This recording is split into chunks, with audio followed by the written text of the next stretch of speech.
Welcome to DowerChin.com. Today we're going to take a look at another product from StarTech. This is their USB 3.1 tool-free enclosure for 2.5-inch SATA drives. And what makes this one special is that it supports UASP, which is USB Attached SCSI Protocol. And what that's supposed to do is, if your system supports it and your OS supports it, it will give you a 70% boost in read speed and a 40% boost in write speed. I'll talk about that a little bit more later, but let's take a look at what we get. And so we get the enclosure here. Alright, so looks like an LED over here, and that little mini USB 3 connector. Under here we have our included cable and the instruction manual. Alright, so what I'm going to do with this guy is I'll open it up and we'll attach this, my Samsung 850 500 gigabyte hard drive, and put it in there. And my goal here with this is to be able to move my Steam library out onto an external drive and be able to have good performance, as opposed to having it my library crowding up my internal hard drive. Alright, so I'll put this together and we'll see what it's like. Before going too far, I decided that besides my Samsung EVO drive I'm going to put in here, I'm also going to go and put my Seagate 500 gigabyte standard spinning platter drive in here, just to show that you can fit different drives in this enclosure. So first things first, we'll just open it up. You kind of pop it from here, kind of opens up, and it's toolless entry, which is kind of nice. Then here you can slip the Samsung drive in. You know, it's one way to go in. Fits in. There you go. Now there is some space over here, and there is a little foam piece you can put in here, but I'm not going to put it in for now. And the reason why is that some drives tend to be a little bit bigger than others, and so there's a bit of more clearance. And in some instances, you may not need to have the foam piece in there. But to get the drive out, you kind of flip it this way a little bit, get it to come out, and just pull it out. And you can see from here, the platter drives, the older ones, tend to be a little bit bigger than the SSDs. But they fit in just the same, and even when it's put in, there's still a little bit of clearance in here. So same deal. So once it's in, and I'll show you what happens if you don't put that piece of foam in. You can kind of close this up, slip it back, and it's closed. Then you can hear it rattle in there. That's because that little foam piece is not in there. Or sometimes what you can do is you can roll a piece of paper and put it in there as well. It doesn't really matter. But without it, it kind of rattles around a little bit. So alright, I'm going to hook this up to my computers and let's go give it a shot. Okay, so here I have my Surface Book, and we have the enclosure here. Now StarTech gives you this about a foot long cable over here, a little bit actually longer than a foot long, and it's nice and all, but sometimes with this kind of system, for example, you may not want to have such a long cable. What's really nice is StarTech does sell these short ones, which is kind of cool. There's a nice little tiny short one, a couple inches long, so you can just kind of plug it in and wrap it around and have it face forward. I'm going to use a long one though, because I'm going to move my screen closer and we want to see the drive in action. So I'm going to plug this in and plug this in the side here.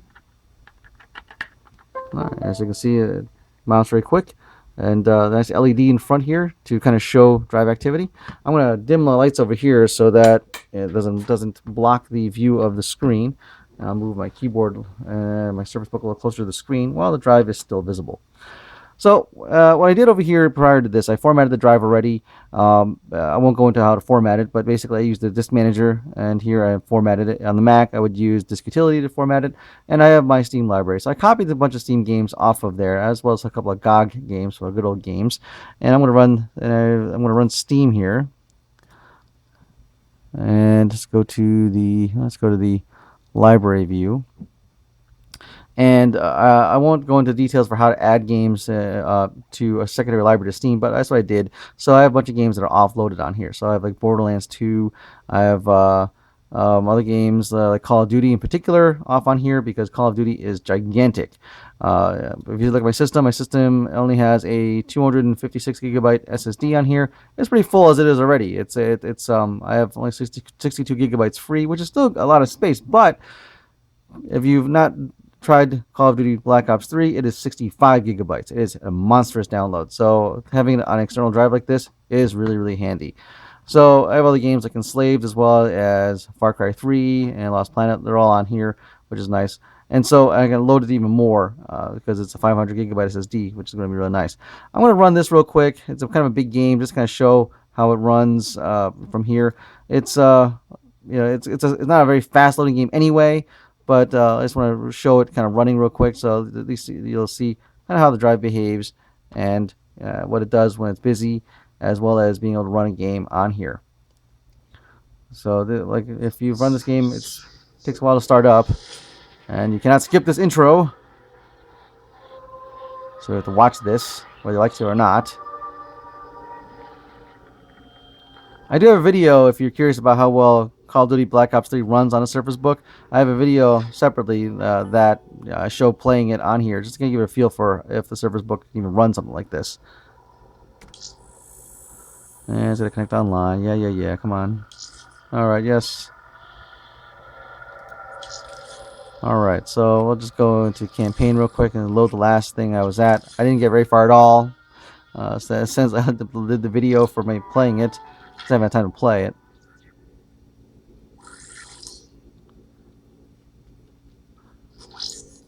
So I'm gonna fast forward this in the video when I'm editing this thing, just because you don't need to see the loading screen, or maybe you do. It's gonna give you an example of how it's busy loading this game, which takes a long time to load.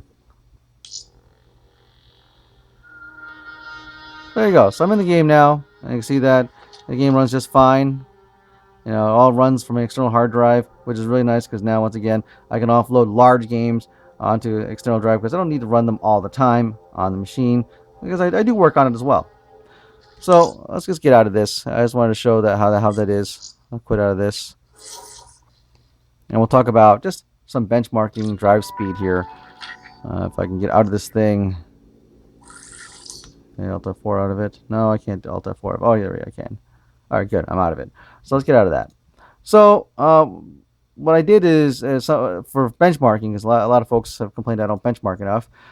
For drives, I'll use Crystal Disk Mark to run some benchmarks on the different drives.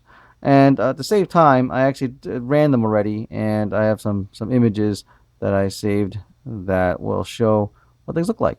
So as a starter, the internal hard drive in here benchmarked this way. It's monstrous numbers here. So read and write speeds.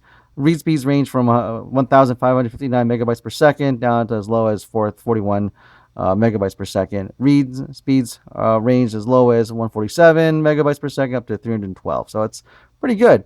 So I'll look at the SSD, the Samsung SSD that's in here, and we can see that the how the numbers compare. So they are over much slower, but even given that, it was able to run games like Black Ops 3 on here pretty well. So I mean it's a big game. It takes a while to load anyway. Now, just as a kind of a proof kind of a benchmark here, I have the platter drive. So this is my Seagate that I had here. So if you want to compare even to the external SSD, the Samsung that was in this enclosure, you can see that a platter drive, even at 7,200 RPM, still isn't quite as fast as an SSD. So if you don't have an SSD in your computer system, I highly recommend going with an SSD of some kind, because you can see the numbers. Performance boost is substantial, and of course it pales in comparison to the internal drive, because the internal drive is going to be so much faster because it's tied directly to the system right on the bus, and you're just going to get more and more performance out of that anyway. And the Surface Book has a pretty decent SSD built into it. So there you have it. A look at the StarTech USB 3.1 UASP enclosure. If I were to kind of, as parting words, to say anything good or bad about this thing, it is really nice. The only thing is that I have to say as a con is that it's all plastic. The top is a kind of a glossy plastic, which I found kind of scuffs up kind of easy, and is a huge fingerprint magnet. The enclosure is pretty easy to get into and out of. It is toolless, which is really kind of nice. Once again, there are plastic tabs on here. It's questionable about how long they'll last if you constantly take things in and out of it. One thing we want to do with a smaller drive like this is put the little foam piece in there or something in there to kind of keep it from rattling around. So if you have any questions or things I have not answered or things you want to see about this enclosure that I have made, that you want to know about, Feel free to leave a comment, send feedback, and as always, like and subscribe to my channel and share the video.